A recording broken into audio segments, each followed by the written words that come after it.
Live from a grungy kitchen table located in Annapolis, Maryland's scenic and historic capital, it's the Maryland Crabs Podcast. With each episode, your hosts, Tim Hamilton, John Frenay, and the occasional guest will dive in and pick apart the stuff that really matters most to you. We're too lazy to actually solve any of these problems, but we can definitely stir the pot. From schools, politics, parking in the fire lane, to those horrible people who drive BMWs. And here with this week's episode, live from the kitchen table, Tim Hamilton and John Frenay. Hey there, this is John Frenay, one half of the Maryland Crabs, and I am flying solo this week with an episode that was really one of the most powerful episodes we've ever done. We sat down with Chandra Jackson and Louise Kirk from the Annapolis Dragon Boat Club to talk about dragon boating in Annapolis. For those that are unaware, this is a club made up entirely of breast cancer survivors, both men and women. It was started by Mike Ashford, the former owner of McGarvey's, also a breast cancer survivor. We talk about their tenacity, the camaraderie, the sense of family, and an awful lot about the actual paddling, which I learned is the proper term, not rowing. The Annapolis Dragon Boat Club is one of those organizations here in town that you don't hear a whole lot about, but when you get to know them a little bit, you realize how much good they are doing, how valuable their service is to people that are going through breast cancer treatments, to those that are coming out of breast cancer treatments, and to those that are in remission. Louise is a 5-year survivor. Chandra is a 15-year survivor. We talk about the advances in medicine. We talk about how they used to do things. We learn that 1 out of 8 women are going to be affected by breast cancer in their life. We learn that African American women have a much higher fatality rate for breast cancer than white women. And Chandra clued us in as to how that might happen. And it may be just a cultural difference. They are a nonprofit. They do take donations. They are looking for new members. If breast cancer has touched your life in any way, check them out. AnnapolisDragonBoatClub.org. Take a listen to these two brave women and tell me you don't agree with me that this is one of the deepest episodes we've ever done. Hang tight. Right after this, Louise Kirk and Chandra Jackson from the Annapolis Dragon Boat Club. Hi, Kristen Fleckenstein here. For 20 years, I served as the communications director for the state's attorney's office. I know it takes someone with strength and integrity to lead the office. 4 years ago, voters overwhelmingly elected Wes Adams. He took over an office that had become dysfunctional and lacked trust. Our communities wanted better than what Ann Lightus had to offer. Wes overhauled the office, instituted training for staff, and worked with Governor Hogan to upgrade technology. The results are lower crime rates and safer communities. This race is too important to be based on partisan politics. It's about who will do the job best. That's why County Police endorsed Wes Adams and why he has my vote. As a lifelong county resident and registered Democrat, I'm confident Wes will do what's right for our families. Join me and vote Wes Adams for state's attorney. Authorized by Friends of Wes Adams. John Spencer, Treasurer. Well, good morning. Welcome to the Maryland Crabs. We are here at the Commons, and I am looking at 2 uniformed ladies from the Annapolis Dragon Boat Club.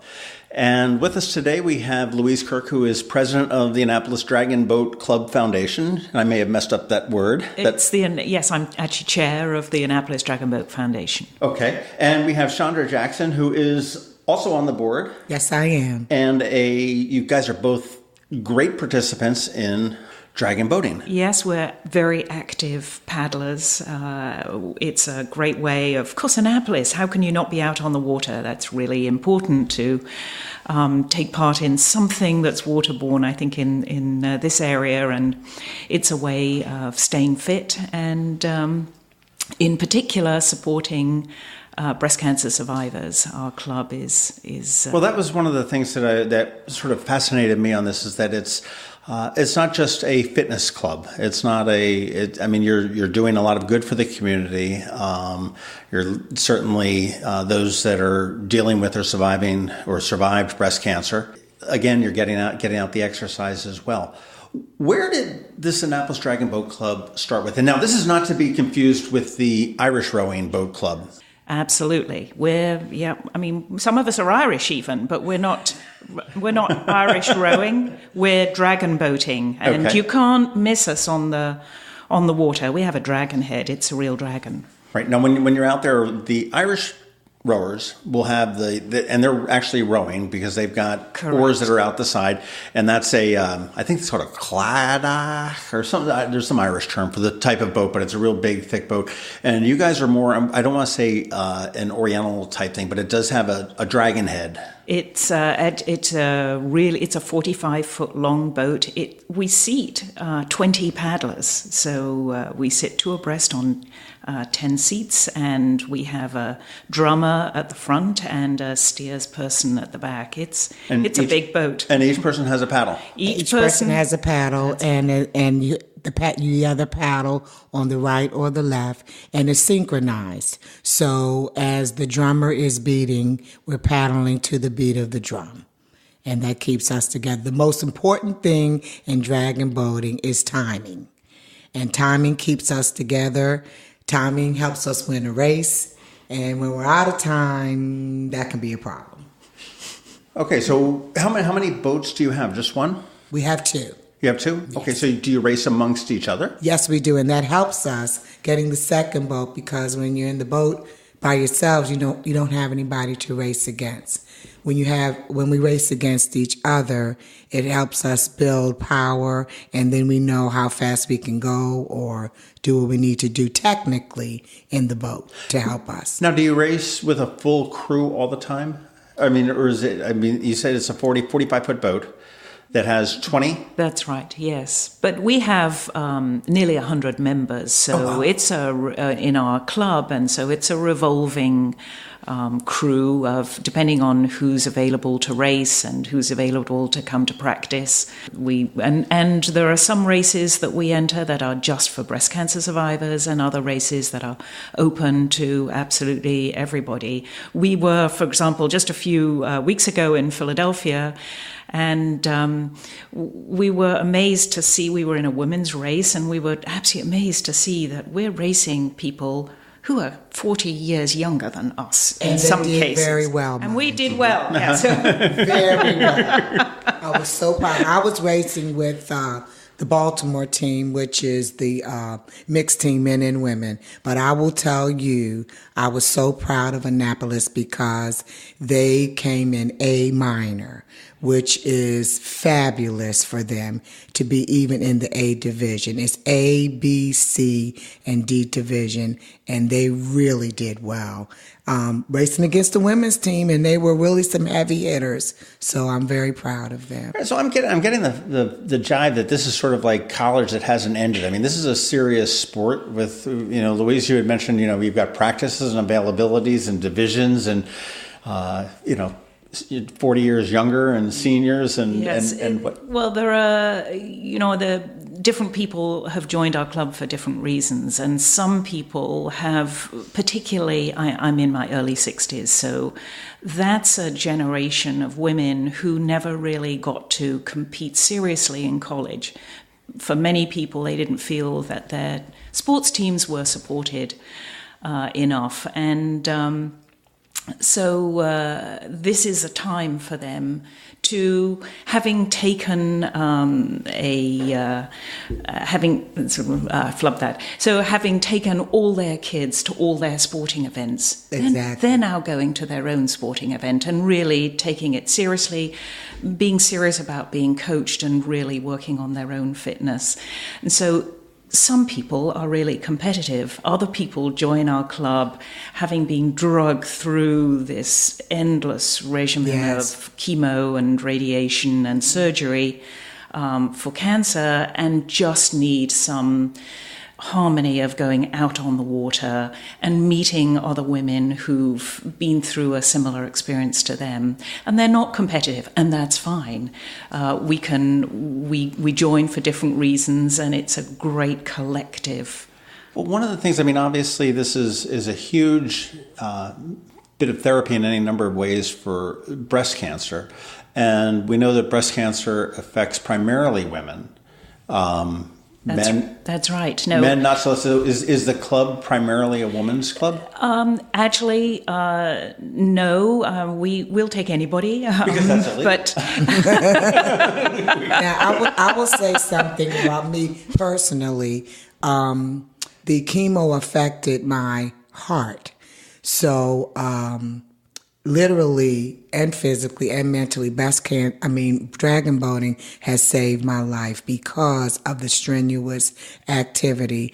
And recently I had a heart problem, and the doctor told me that if I wasn't an athlete or if I didn't paddle, that I probably wouldn't be here. So it's a very serious thing. For me, it means everything to me to paddle. Now, Chandra, are you a survivor? Yes, sir. 15 years. Wow, congratulations. Thank you, sir.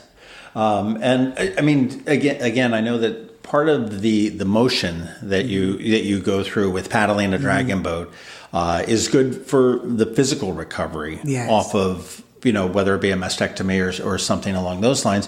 And that, again, I've got to imagine, as you alluded to, was building up your endurance and whatnot, and not so much it can be very strenuous. I don't doubt that for a minute, and I've never done it, but I think that it probably has a way to build up your endurance and build up your heart muscle and build up just everything that you've got that you need to be a healthy body. Yes. As opposed to this, okay, I'm going to go run a marathon tomorrow and do 26 miles and kill myself. And now what we've done as well is that we've added land training to our repertoire of the yearly activities that we do, because you just can't jump in the boat in the spring and be able to paddle. You need to practice and have your endurance up year round, so that when the season comes, that you will be able to endure and be in the boat as well. When is the season? You said get in the spring. It begins in April. Yes, it's this formula of the temperature of the water and the temperature of the air needs to exceed 100 degrees. And so obviously we're very careful in the spring not to go out when the water is too cold.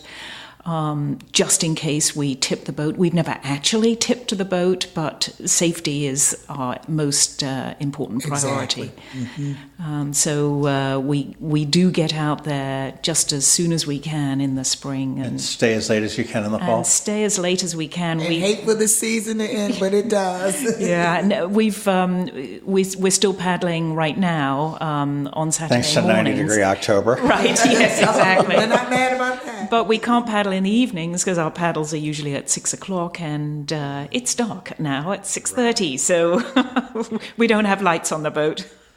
Well, probably a good thing. Probably a good thing. The water's. Now, where do you put in and where do you store your boats? Right now, we're at the South Annapolis Yacht Center on Spar Creek. Okay, and that's right there off of Boucher Avenue. Right on Boucher Avenue, yes. Where are you going to go when they close? Well, interesting question. We're still looking for our next new home, and we have lots of options, both Spar Creek and Back Creek. Obviously, we'll be staying around Annapolis. Right. Some history. Where did okay, I've been here for, 22, 23 years now, a Philadelphia transplant. And, I didn't, certainly this wasn't around back then that I was aware of. No, maybe it was, but what's the history of the Annapolis Dragon Boat Club? That's a great question. And so the club was actually founded in 2010. So 2020 will be our 10th anniversary. Founded by a breast cancer survivor who's actually a man, Mike Ashford, former owner of McGarvey's. Yes, everybody knows Mike. Crazy Eastern Airlines pilot. Wonderful person. Had this fantastic idea to put together a group of interested people and form a Dragon Boat Club. He had heard somewhere, it must have been on the internet, of course everything there is true, that dragon boating is particularly therapeutic for breast cancer patients. And so they put it together. They had a borrowed boat to start with, and it's, I guess, a testament to, first of all, the energy of the original founders, but also just how prevalent breast cancer is, that we're now around 100 members, half of which are survivors. Dragon boating actually started for breast cancer survivors as a therapeutic activity. Right. Because of the lymphedema. Yeah. So that's why it started with that. There, believe it's Hope in a Boat. A team that had a write-up about that. And if you look, there's a lot of research done that you can look up that states exactly what dragon boating does for breast cancer survivors as far as the whole body exercise is concerned. So, and I mean, it makes sense to me. I mean, that it's the movement and it's the pectoral muscles it's the twisting movement that is stimulating the lymph system, in particular. And actually, so prior to 1996, actually, it's Dr. Don McKenzie in Vancouver in Canada.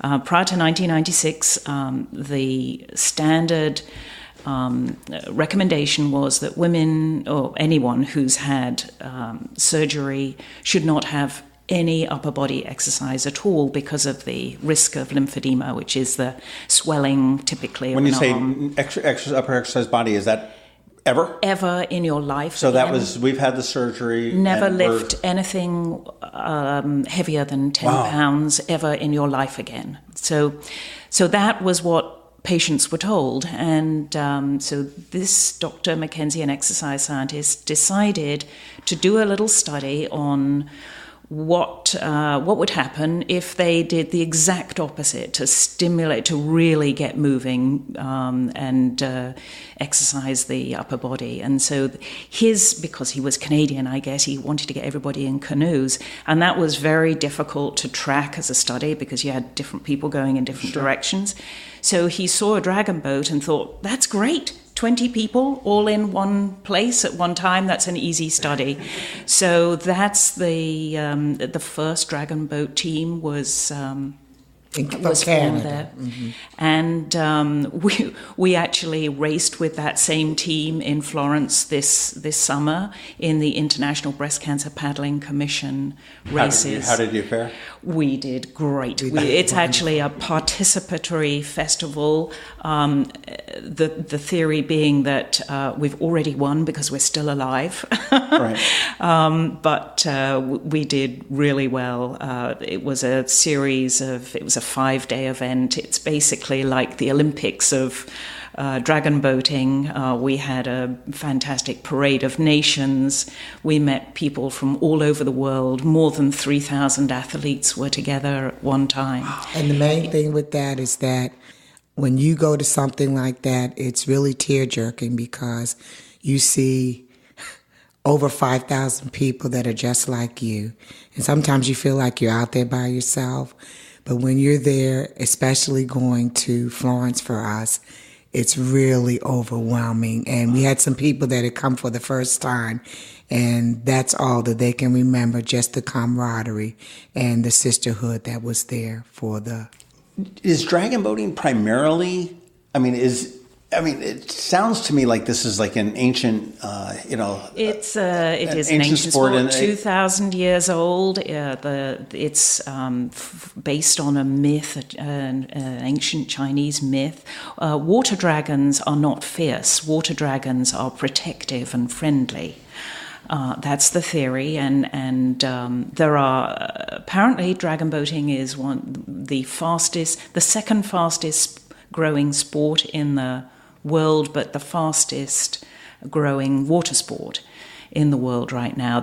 It's used a lot by corporations to build team building, because as Chandra alluded to earlier, the most important aspect of dragon boating is synchronicity. So you have to teach people to work together. Mm-hmm. Maybe we all need a little more of that in our politics. All at the same time. Don't do on the north DUI test, you can apply it. Right. All at the same time. Now, is the club mostly women? It's mostly women, but we have a lot of men members also. And as I mentioned, it was actually formed by started by a man originally. Our male members paddle with us, and they also have this wonderful designation of schlepper. A lot of the guys like to hang around boats and maintain them for us. We're incredibly lucky to have a group of guys who who are prepared to look after our boats for us. Now, are you looking to grow? We will always grow, yes, because 1 in 8 women in their lifetime will be diagnosed with breast cancer, and many of them will want to come and try out our dragon boating afterwards, and many other people will want to come and support them. Our supporters are just as effective and just as important to us as the survivors amongst us. And we also have soft paddle, which is usually on Saturday morning. So that attracts the Slackers. Well, no. That attracts the ones that really don't want to be competitive, but they want to be a part of the team, or that's just what they want to do. So they go out. It's not as strenuous as race practice, but it's nice to see people that want to come. We accept everyone, and they just want to have a good time on that day. And then we don't see them again until, so how many soft paddles do we have? We usually do 1 a month in Yes. the outdoor. And we attract people from the Anne Arundel medical center. The medical yes. People center. undergoing treatment at the time, they're in no fit state to paddle at all, but they can just come out on the boat with us. They don't even have to paddle. They can just sit in the boat. We'll paddle for them. It's just a way of getting It's just a way of lovely getting them boat out, ride. getting their minds somewhere, and it's something about being on that water that's so serene. The water for in them. general is therapeutic, no matter Exactly. Absolutely whatever is. ails you. Sometimes I find I'll just walk down to the end of my street and hang out there and be like, It's all good. life's not. It's astonishing in the summer. You can. I'm driving to practice and I'm thinking, why am I doing this? It's so hot outside. Mm-hmm. You get onto the boat. It's at least 10 degrees cooler. You're with a bunch of friends, and it's just so rewarding. Well, peer pressure also takes. Yeah, well, that's very true. In the good way. Yes. The strength in numbers. Now, how often do you guys practice in the season? So practice is available actually Tuesday and Thursday evenings, Wednesday during the day, and Saturday in the morning. So we could practice, we could go out 4 days a week. I typically do 2 or 3 days a week. Are you a survivor as well, Louise? Yes, I am. 5 years. Fantastic. Congratulations. Thank And you. I don't live in Annapolis, but I need to buy a house in Annapolis because I come to practice in Annapolis. And for me, Annapolis will always have a special place in my heart. Even though I paddle with Baltimore and it's a mixed team, Annapolis means the world to me because of who the people are. And it's a family to me. So I get in my car and I have to leave my house like 3 hours early to get to practice, but it's okay to do that. So I usually come once a week because that's a lot. But our coach comes 3 times a week. So it's a commitment. That's what it is. Well, Chandra made a good point about the family. We have become an integrated family because of the shared experiences we have. It's just so powerful. And for example, this winter we're starting our new regime of social hours so that we don't miss each other and lose contact during the winter. So once every couple of weeks we'll be getting together someplace, not necessarily in any particular place, but have a forum so that we can all meet up and have a nice chit chat. And we found that many people, having gone through treatment, are in need of a lot more support than just medical support. So having a social support, the social system in there to pick up the slack is really important, and we've found that we have a niche there also. And we've lost some people along the way, but we hold each other up mentally and physically, and we keep moving because you never know, it may be just that one that doesn't say anything or doesn't do anything, but they may come that day and you may have brightened their world, and that's what we are about. So you guys have like a handshake, secret handshake? It seems like you got. No, we just hug each other. I will tell you, no, or something like we that. smell so bad after we get off the thing. We're just sweating and hugging each other. Doesn't matter. We always say it's a water sport, so don't worry about it. That's well, I know that you guys were potentially going to the first Annapolis Water Sports Festival, I believe. That's At one right. point they talked that didn't happen because they canceled because of the hurricane that didn't happen. Right. Yeah, that was disappointing. And as with all water sports, one has to remain flexible. Safety is the most important thing, and sometimes you just have to cancel because it's not safe to go out on the water, and that's life. And this was kind of a rough year for us to practice because of the weather. It was really bad, and you could get in and be in the water for like 20 minutes and get out. But even over all of that, we prevailed and did very well at the races that we had gone to. So, well, I do want to talk about Florence, but where do you actually paddle? Is it strictly on Spa Creek? On Spa Creek, yeah. So it's up. So we're a flat water sport. We really need the flat water. So much like the rowing, we're in a creek. So the boat's in Spa Creek right now. Yes. Okay. Now tell me about Florence. Now this is the Olympics of dragon boating. Is that a qualifying type of a thing, or can anybody come? And what made you decide that this is where the Annapolis Dragon Boat Club needs to be? Well, the main thing about the regatta is that. And by the way, it's Florence, Italy, not Florence, South. Yeah, that's right. Yeah, get that right. I know that's right. We flew. We If did. we're traveling, we're going to Italy. This is my second time going. Every 4 years they have the race, and we're waiting to see where it would be. It's women from all over the world. I heard it's Glenburnie. Well, I'm not flying. But anyway. Well, the smart money is on New Zealand, apparently. Yeah. So that would be very interesting. But it's all teams from all over the world.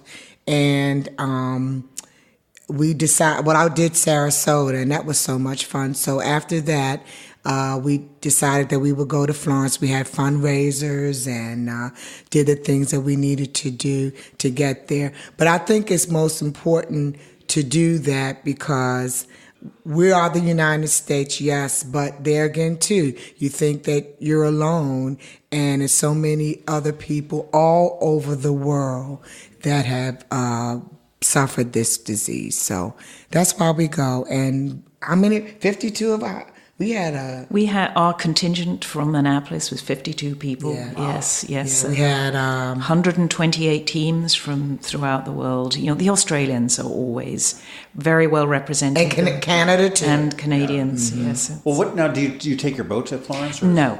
So rent one or no? There are. It's you don't paddle your own boat. There are 8 boats on the course at any one time, and you're just assigned a boat for each race. It can be a different boat. So the organizing committee provides organizing committee. The vessels. Yes, exactly. I think they actually took all the boats in Italy. Well, how? I mean, and again, not being in a dragon boat. I mean, is it just you'd mentioned that initially for the therapy was a canoe. Is it strictly set up sort of like a canoe where there's just a flat bench seat across? It's a flat bench seat, yes. There's a little strut in front where you can wedge your feet, push your feet against, and that's it. Yes, very, very bare bones. And the idea is that you keep your lower body still and twist your upper body. And so that's why the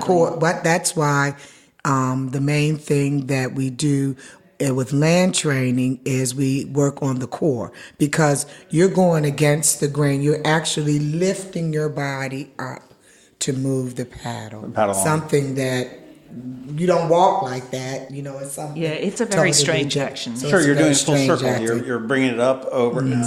Exactly, and twisting. Sort of like a locomotive. Twisting out. Yeah, yes. And we have a vest. Of course, you need a vest, and then the paddle. The thing about the paddle is that it comes in very different sizes. So my paddle is a 47, and Louise, I'm a 50-something. She's a 50-something. It's different size paddles for the people. Different heights and reaches. Different heights and reaches and stuff like that, Now, do you own your own paddle, or is that? Oh, yes. That's important. In fact, one of the really wonderful things so many of our members have different skills that can be donated to the cause. And we have our own design for our paddle, and a couple of people. When you say design, are you talking about physical design or like a visual design? It's a visual design, yes. The paddle is a standard paddle that is fiberglass, I believe. Yeah. And okay, so the paddles are different lengths, but it is the standard physical dimensions. Exactly. Okay, and yet you've painted your blades with your colors. Yes, with our own design, a dragon around the state capitol building. It looks really awesome. Mm-hmm. How many other Dragon Boat Clubs are there in the area? I know Chesapeake Beach has don't they have a festival down there, or I may be getting... Yes, they have a local festival, but there's no actual paddling club there. Okay. The dragon boats are brought in just for that one day in the year. So there's a couple of clubs in DC, there's a club in Baltimore, and there's us. We, the Annapolis Dragon Boat Club, are the only breast cancer team in the state of Maryland. And that's how we were represented when we went to Florence. So it was good to know we were the only team from there. And the Florence race, Regatta, is it Regatta? Is that what it is? Yes, Regatta. Okay. Mm-hmm. That was strictly for breast cancer? Yes. Everybody, clubs. Every single person on the boat, so that's the 20 paddlers, the steerer, and the drummer, must all be breast cancer survivors. It's quite astonishing. It's quite astonishing. And you have to fill out a medical form and all of this there before you go. And when this was the first time that usually you get your bracelet to get on the boat, but they were really strict about that. When you got up there, they checked our numbers and our IDs and stuff like that, because they want it to be exactly what it is for the breast cancer survivors. So, that's fantastic. Yeah. Now, do you compete in other regattas throughout the country? Absolutely, yes. So Florence was just one of 5 races that we've done this year, and we're in a couple of weeks. We're going to finish up the season with an entry in it's an invitation-only race in DC. It's a 10-mile race, which is different from the normal ones. It's called the Mega Mental Race, so that will be a lot of fun. How long is a typical race? 500 meters. So it's over in 2 minutes, and it's a real sprint, 2 minutes and 15, 20. Right, okay. Well, it's like rowing. We rowed long in the fall and 3 miles in the fall, and, Right. Or they do the 2000, which we did in Mercer, and I didn't do it, but the other team members did, and they did very well with that. So you have 250, 500, and 2,000 meter races. Yeah. And when you go to the regattas, do you borrow or other people's boats to do it, or exactly? Yes. Is that how that happens? Yes, that's how that happens. So we never travel with our boat. Yeah, they have wherever you go, they have the boats there. They have the paddles and vests. So if you didn't have a paddle and a vest, what they call when we go to get ready to get on the boat, they call it marshalling. So when you go into the marshalling area, they have all of that stuff for you to get on the boat if you don't have your equipment. Any plans for a regatta in Annapolis? We'd love to do that. It would be a lot of fun, but also just an extraordinary amount of planning work. Yes. We haven't identified an area that we could set off and have 500 meters straight lanes for 4 or 5 boats yet. But we've always got that in the back of our minds that would be. Yes, because you have to set up the buoys and the lanes and everything, so it'd have to be a straight and narrow to do that. Yeah, it would be a really fun event, though. And I would love that. Certainly attract a lot of visitors to Annapolis, and we're always looking to bring people in. One of the things we want to do is make sure that we're very visible in the community, because we are an all-volunteer organization and we rely on our sponsors to keep the boats afloat, very literally. Sure. What and you had mentioned earlier, Louise, that it's a flat water sport, and is that true all across, or is that just true with what you guys do? Well, no, that's true right across the world. Mm-hmm. But some people, we've seen footage of some boats being paddled actually in the sea.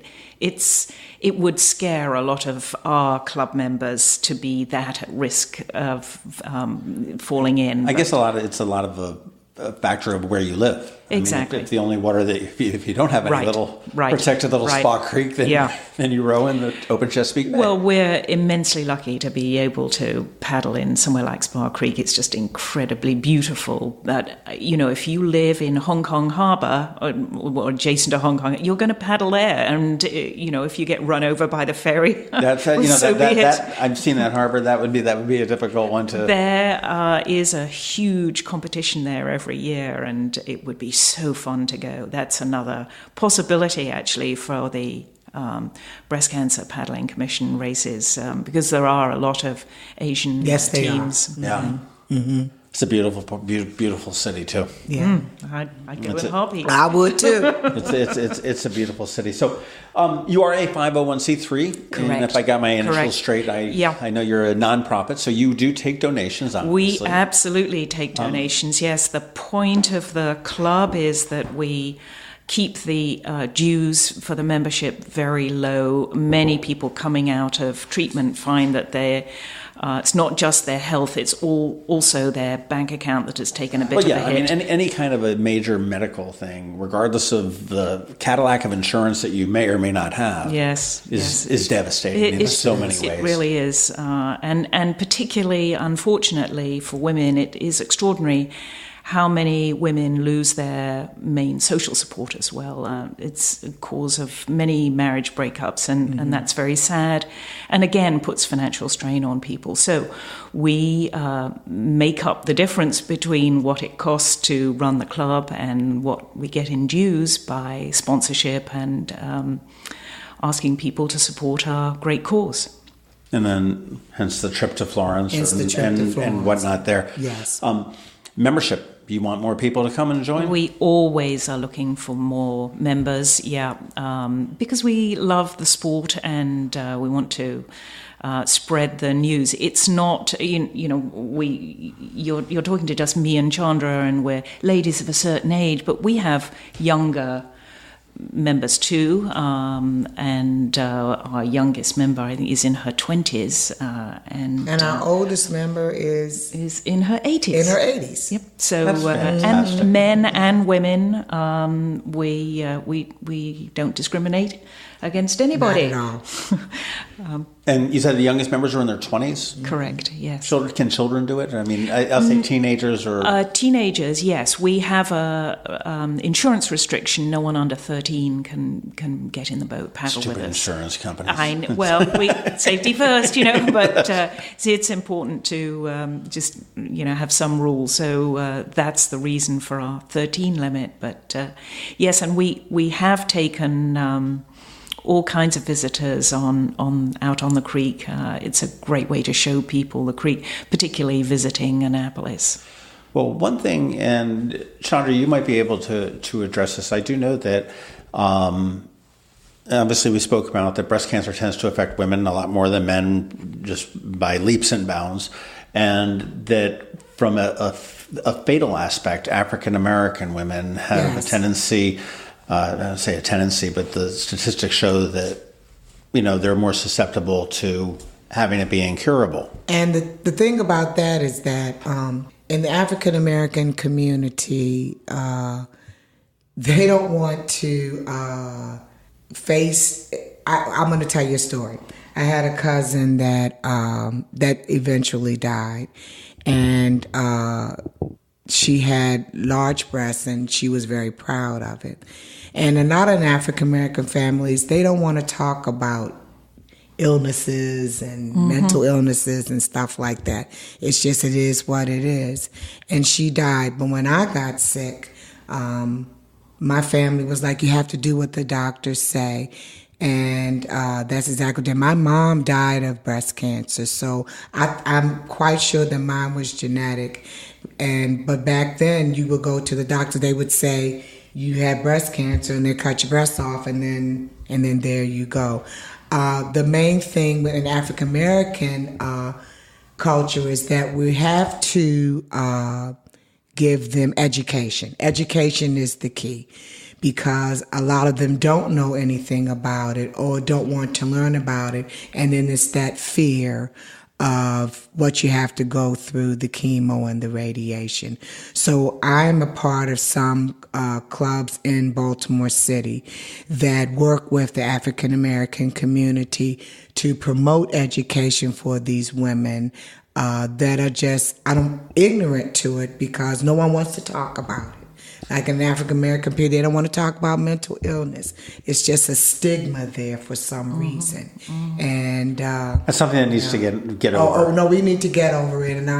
And I will tell you this: I've invited many of my friends to come and paddle, and they haven't come yet. I'm not worried about it. I hope they come one day.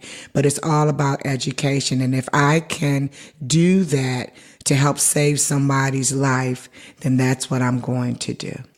Well, I think you look at the medical technologies that are available. I mean, you said, way back when, okay, you've got breast cancer, they cut your breast off and send you on your way. And that was the treatment. Absolutely. For exactly. the longest time. Right. That was the end. Yep. Now, that's a radical treatment to a point. Yes. I mean, obviously it's still very viable, but it's something that's, breast cancer is curable a lot of times. I mean, it's I say curable, but it keeps it into long-term remission. Yeah. And that's leaps and bounds upon where we were. And to your point, Chandra, that to not have that education is crazy. Yes, it is, and that's why when I go to the doctors or I have friends. As a matter of fact, no, they want to do it alone and they don't want to tell anybody. I have a friend right now whose daughter is going through chemo. And she said, well, why don't you talk to Chandra? She'll help you. It stops right there. And so it's a fear, but you can live. And that's what we have to do, is get the education out, because I'm quite sure back then my mom didn't know. You just did what the doctor said, and then you kept it moving, but it's quite different. I've got an idea for you. For the Annapolis one is to approach the housing authority for the city of Annapolis or the city. And obviously there's a lot of African American children that are growing up in public housing that would need are going to need a leg up, or to figure out how to get out of this and really thrive in this world. And if they've got this culture of like, okay, well, we don't talk about mental illness, we don't talk about depression and medical things that go on. To do something to show, to have a field trip, if you will, to organize it out to the Annapolis Dragon Boat Club, to sit there and say, hey, this is what we've got. This is what, this is not, we'll throw stereotypes. It's not a bunch of, Asians paddling in a dragon boat. It's not a bunch of, rich old white people from the, on the waterfront. Right. And we've got a great diverse culture, and breast cancer affects the woman that's 20. It affects the man that's 30. Absolutely. It affects the 80-year-old woman that's out here paddling. Yep. And that's what Louise and I talk about all the time. Our main thrust is diversity. And whatever we can do to do that, we're all about getting those people. And we did do something at the library twice, where they had young people come in, and our coach was there, and they had books and things about dragon boating, and we taught the kids. They had a mock boat in the library with the chairs and everything there, and the kids were able to use the paddles and do that. But we really are about diversity, because it touches everybody. Yes, and the stories of resilience, of having the grit to get through a difficult time of your life. It's a universal experience. Exactly. This is not necessarily about cancer. It's not necessarily even about health problems. It's having the resilience to face something that seems really so hard, and to get through it, and then to come out the other side. And all of these things look a heck of a lot nicer in the rearview mirror. It's we can then have the strength to see that we've been able to deal with issues that we really and it's not were. a death threat. And even when I talk to my paddler friends, I'm 15 years, Louise is 5. She knows, but I mean, there's so much more stuff medically that I was like, oh, they didn't have the what? Yeah. They didn't have that when I was going through. But you see how far we've come from that to what they have now is utterly amazing. It is. Actually, somebody was asking me just a couple of days ago about Florence, and they said, well, are you drug tested? I said, oh, well, that's an interesting question, because you're not allowed on the team unless you're taking drugs. So, which one do you want? The keto one or which cocktail are you doing? You got a lot of drugs in us. I'm just a walking talking pharmacy. You're not kidding. For a long time. Oh, that's funny. Have you guys been on WNAV yet? Yes. With Donna Cole? Yes. We went on with Donna Cole 4 years ago, or maybe 3 years ago. Okay. Yes. For people that are interested, they can go to your website, which is very simply AnnapolisDragonBoatClub.org. That's right. And there's no real hard words there how to spell, and nothing that sounds a little bit weird or anything like that. Yeah. And what is it you want anyone that's listening to this to know about you guys that we didn't touch on? That, we'll welcome you. Anybody who would like to join us for a tryout paddle, much better done in the open outdoor season, come on down and visit us.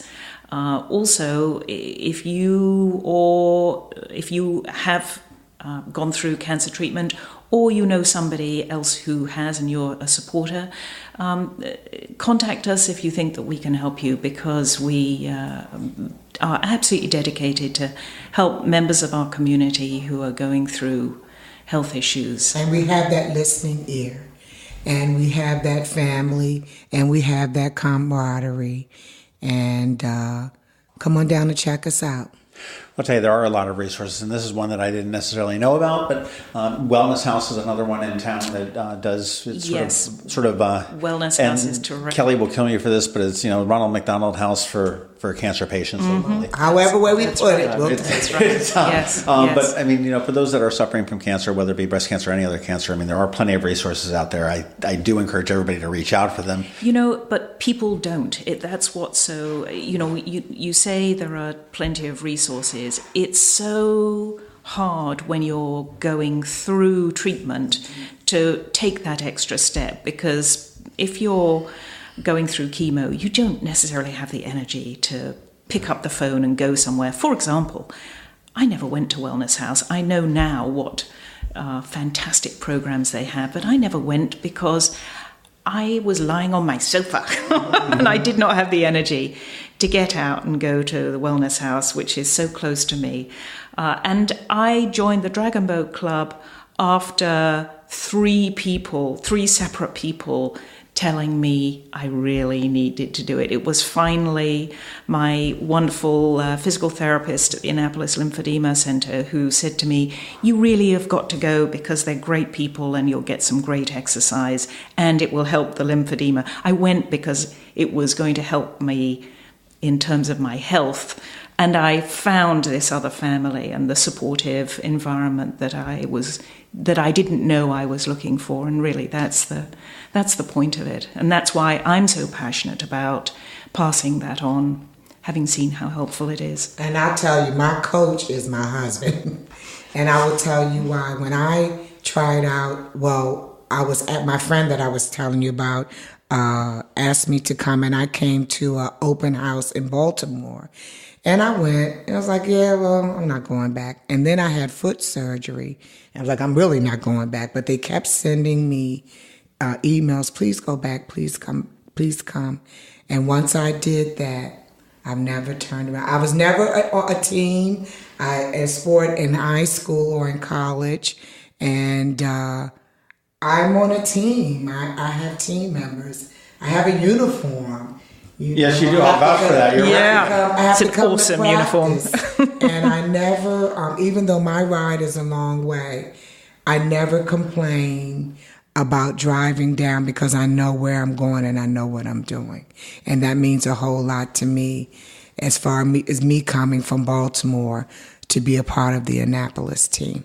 So the other thing that I'd say to all your listeners is, because this month is Breast Cancer Awareness Month, but whatever month it is irrelevant in terms of our need for funding. And actually we have this incredible anonymous sponsor who, for the rest of this year, has offered us a matching gift of up to $5,000, whatever we can raise. So we are looking for donations for the club, checks payable to Annapolis Dragon Boat Foundation. And we if a donation is made within this year, we get the equivalent matching from our sponsor. So we're fantastic. That's through the end of the year. Through the end of the year, yes, we're very lucky. Can you take donations online? Yes, there's a donation button on the website. Go to our website, AnnapolisDragonBoatClub.org. And you'll find a donate here button. Can't be any easier. I recommend that you do it. I do too. Thank you guys very much for enlightening me about dragon boating. Pleasure to come in and see you. Hopefully I get out to see you out on the water before the season officially ends pretty soon. Well, we'll have a soft paddle on Saturday. What time does it start, Louise? 10 o'clock. Saturdays are tough. That's Navy football. Okay. Well, I do understand that. So we will see you soon in April. Yeah. Absolutely. Thank you guys very much. You're welcome. You're welcome. The Annapolis Dragon Boat Club. Annapolis Dragon Boat Club.org. Go there. If you can donate a little bit, donate a little bit. If you can donate a lot, donate a lot. Remember, all gifts are matched through the end of 2018. And I just really can't tell you the admiration I have for those two women, those two warriors that have fought off this beast that affects so many of us and are turning it right around and giving it right back into the community. Please do me a personal favor. Check them out. All right, that is about it for the Maryland Crabs podcast this week. Please make sure that you are subscribing to us. You are recommending us to your friends and colleagues and family. And wherever you get your podcast, if you get the opportunity, leave us a rating or a review. We would certainly appreciate it. And believe it or not, we are organized enough to tell you what's going to happen this time next week. This time next week, you'll be listening to Robert Clark from Historic Annapolis and what exactly he thinks about Gavin Buckley's idea for City Dock. Thanks for listening, and we will see you next week. This has been the Maryland Crabs podcast with Tim Hamilton and John Fernay. Sure to follow them in all the regular places, Facebook, Twitter, YouTube, and online at themarylandcrabs.com. Take a moment to rate us on iTunes. Now, get the hell out of my kitchen. Seriously, go! You're still here? It's over. Go home.